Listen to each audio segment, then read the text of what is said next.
প্রত্যেকের ভালোবাসার বন্ধনে আবদ্ধ হয়ে আছে। এই সংসারটা ভালোবাসার বন্ধনে আবদ্ধ হয়ে আছে প্রত্যেকের সঙ্গে।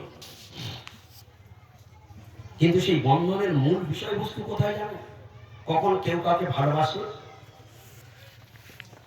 ভালোবাসার উৎপত্তি কোথায় হয় জানো? ভালোবাসার উৎপত্তি স্থল কারোর গুণ যখন আমাকে আকৃষ্ট করে, কারোর বৈভব যখন আমাকে আকৃষ্ট করে, তখন মনের অজান্তে তার প্রতি আমার ভালোবাসার জন্ম হয়ে যায়। কাউকে তুমি দেখোনি, একজন ব্যক্তিকে তুমি এখনো কোনোদিন দেখোই, কিন্তু কেউ প্রত্যেকদিন তোমাকে এসে তার গুণের কথা তোমাকে শোনায়। হঠাৎ মনের মধ্যে কি হবে বলুন তো? লোকটাকে একবার দেখতে পারলে হতো, কি ঠিক না? আচ্ছা, কেন তোমার এটা মনে হলো? সে তো তোমার কেউ নয়, তার সঙ্গে তোমার কোনোদিন পরিচয় নেই, তাকে তোমার কোনোদিন রক্তের সম্পর্ক নেই, হঠাৎ সেই লোকটাকে তোমার দেখা যায় ইচ্ছা বলছে কি ওই দেবীটার কথা এত শুনি বাবা, লোকটা এরকম, কোথায় গেলে তার দেখা পাবো বলতো? আচ্ছা, একবার লোকটাকে দেখতে ইচ্ছা করে না? তাহলে ভালোবাসাটা কোথায় জন্ম হলো? গুণ। তার গুণ শুনে, হ্যাঁ, সখী নাম শুনে যার এত প্রেম জাগে, সে হরি কেমন বল, হ্যাঁ, তাকে দেখতে ইচ্ছা করে না? এইরকম গুণ যার যত, গুণরূপ বৈভব যার যত বেশি হয়, রূপে আকর্ষণ করে, গুণে আকর্ষণ করে, হ্যাঁ, তার কার্যদক্ষতায় আকর্ষণ করে, এইসবগুলো আকর্ষণ করবার বা ভালোবাসার জন্ম হওয়ার একটা পয়েন্ট। তো ভগবান এত সুন্দর, তোমার স্বামী যদি সাততলা শ্বেতপাথরের বাড়ি নির্মাণ করে, তো তার স্ত্রী মাটিতে পা দেবেই না, কি বাপরে। আর তার স্ত্রী যদি তার স্বামী যদি 1.5 লাখ টাকা মাইনে পায়, ফার্স্ট ক্লাস অফিসার হয়, তো ওই স্ত্রীটা মনে করে যেন উনি হচ্ছে স্বর্গের কোনো একজন কেউ হবে, মনে হচ্ছে ইন্দ্রের পাশের লোক, ইন্দ্রের বাঁদিকে যে থাকে ওইরকম কিছু একটা। হ্যাঁ, কি তার ফাঁক, কি তার চলন, কি তার ধরন, কি তার বলন, হা ভগবান, বড়া কপাল, সব মরিচিকা, সব মায়া। তুমি তোমার স্বামী শ্বেতপাথরের বাড়ি করেছে, শ্বেতপাথরের বাড়ি করেছে, এত গর্ব। আর আমার গোবিন্দের সৃষ্টিটা দেখবে, আমার ভগবানের সৃষ্টিটা দেখবে, কি বলছে শুনবে? চলো ব্যাসদেবী কি বলছে শুনে আসি। আমার গোবিন্দের গুণ কত দেখো। জন্মাদ্যস্য ততঃ অন্যাদ ইতরতশ্চার্থস্য বিজ্ঞস্বরাট দেবং মুরিদাদি কবয় মুজ্জন্তি যৎসুরয় তেজবরিমৃতাং তথা বিনিময় যৎপতি সর্গমৃষা ধান্যস্যেন সদা নিরস্তকোকং সত্যং পরমাধিময়ী। কত সুন্দর কথা বলছে। তোমার স্বামী শ্বেতপাথরের বাড়ি করেছে, 7 তলা বাড়ি করেছে। আহা আহা, এমন স্বামী, হ্যাঁ, পা ধুয়ে জল খেতে।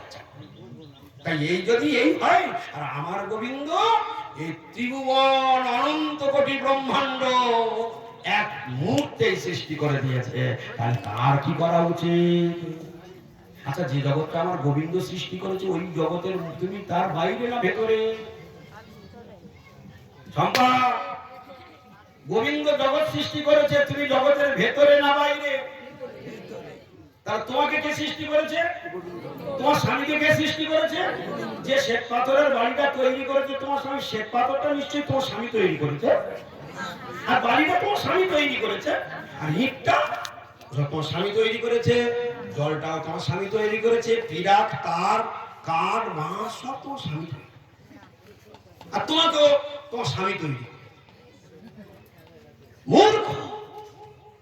বিশ্ব চরাচরে যা কিছু চোখ খুললে দেখা যায়, এ সব তার সৃষ্টি। যে সব সৃষ্টি করতে পারে, আবার ইচ্ছা করলে ধ্বংস করে দিতে পারে, তো ভালোবাসতে হলে তো তাকেই বাসা উচিত নয়? কি বলো? হ্যাঁ, আচ্ছা, বিয়ে যদি করতে তাকেই করলে হয় না? তুমি যার গলায় মারা দিয়ে 3 দিন পরে টেকা তো মরে যাবে।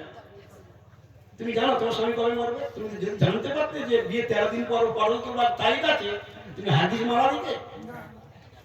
হ্যাঁ, কিন্তু অজানা সংসার মায়া কিরকম সংসার, কেউ কাউকে ভালোবাসে, সে ভালোবাসার টানে উভয় উভয়ের গলায় মালা দেয়। দুজনে কিরকম মূর্খ, দুজনে কেউ জানে না কে কর্ম করে, কিন্তু এটা সকলে জানে ও মরবে, এটা জানে ও মরবে। জেনে শুনেও মালা দিচ্ছে বলে মায়ার এই সংসারের এইরকম পরিণাম সব জানে, তবু মায়া তো তীব্র প্রভাব, এমনই তীব্র। ওই জন্য ভগবান বললেন দৈবী হিসাব গুণময়ী মম মায়া দুরাত্মা। এই শব্দটা ভেরি ভেরি ইম্পর্টেন্ট। মম মায়া, আমার মায়া, দুরাত্ময়া, দুরাত্ময়া, দুরতিক্রম, ওকে অতিক্রম করা এত সহজ, ওকে টপকে বেরিয়ে যাওয়া এত সহজ নয়। ব্রহ্মাজিও পারল না, শিবজিও পারল না, দেবতারাও পারল না, কেউ পারবে না ভগবানের মায়ার কাছে। তার বিশ্ব সংসার কিভাবে আকৃষ্ট করে বেঁধে রেখেছে, এই না ভগবান। এর থেকে বড় বীর কোথায় খুঁজে পাবে? তোমার স্বামী এর থেকে বড় বীর? হ্যাঁ, তোমার ছেলে এর থেকে বড় বীর? তাহলে সব থেকে বিশ্ব সংসারের সব থেকে যশস্বী কে? ভগবান কৃষ্ণ। সব থেকে বড় রূপের মালিক কে? ভগবান। যার থেকে আর কারো রূপ বেশি নেই। সব থেকে রূপের সম্রাট কে? সব থেকে বড় বৈরাগ্যের সম্রাট কে? সব থেকে যশের সম্রাট কে? সব থেকে গুণের সম্রাট কে? যেদিকে যাবে সর্বোচ্চ সত্তা, সবটা শ্রেষ্ঠটাই তার, ঈশ্বরের রাজা। তারপরে আর কোনটাই কমতি নেই। প্রতিটাতে কি পূর্ণ। তুমি যেটা ধরবে সবটাতে কে পূর্ণ? কৃষ্ণ। সবটাতে কে পূর্ণ? কৃষ্ণ। আর আমরা তার অংশ অংশ অংশ, অর্থাৎ অংশের অংশ, কলা, কলার অংশ, বিকলা, বিকলার বিকলা, তার কলা, তার কলা, তার কলা, তার কলা। আর আমরা তো বিভিন্ন অংশ সত্তা, জীবাত্মা হচ্ছে বিভিন্ন অংশ সত্তা। তাই তার যদি পূর্ণ গুণ থাকে, তাহলে আমার তার গুণটা কোন পরিমাণে, বিন্দু পরিমাণে আমার যেমন যোগ্যতা সেই অনুসারে তার গুণগুলো আমার ভিতরে আছে। সেই জন্য সে আনন্দময়, ওই জন্য আমার আনন্দ পাওয়ার ইচ্ছা, ওই জন্য যেখানে আনন্দ পাই সেখানে ছুটে থাকে। তাই ফুচকা খেয়েও আনন্দ পায়। হ্যাঁ, ওই যে তুমি ফুচকা খেয়ে আনন্দ পাচ্ছ, ওই যে জিওটা তো তিনি দিয়েছেন, তাই ফুচকা খাওয়ার আনন্দ সে পায়। তুমি কাউকে কোনো কিছু একটা ফুল বাগান দেখছো, ওই চোখ দিয়ে দেখছো, ওই চোখটা দিয়েছে দেখবার জন্য ক্ষমতা তোমায় দিয়েছে, তুমি দেখছো।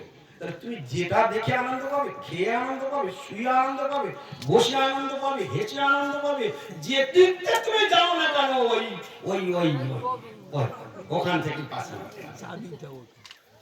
তার সবকিছুর উৎস কোথায়? সবকিছুর উৎস কোথায়? এক্ষুনি তোমার সংসারটাকে তো এক্ষুনি বলছিলাম না, এই যে বসে আছে না, এক্ষুনি তোমার সংসারে এক্ষুনি আগুন ধরে দিতে পারে ওই বাঁশি। অনেক তুমি পাঠ শুনছো, পিছনে ভেতরে একজনের ব্যাটারি খুলে নেবে, সব পাঠ লাঠে উঠে যাবে, ছুটে কেঁদে পড়ে। হ্যাঁ, তাহলে ভগবানের মার, সবাই জোরে বলবে, আমার থেকে তোমরা খুব চালাক বেশি। ভগবানের মার।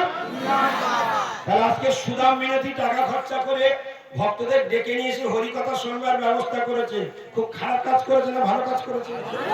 ভালো কাজ করেছে। ওই সুদাম মিনতির ঋণ তোমরা জীবনে কোনোদিন শোধ করতে পারবে না, শোধ করতে পারবে না। কেন? সে তাদের রোজগার করা পয়সা দিয়ে সাধুদেরকে ডেকে নিয়েছে, তার গ্রামের মানুষদেরকে ভগবানের কথা শোনাবার ব্যবস্থা করেছে।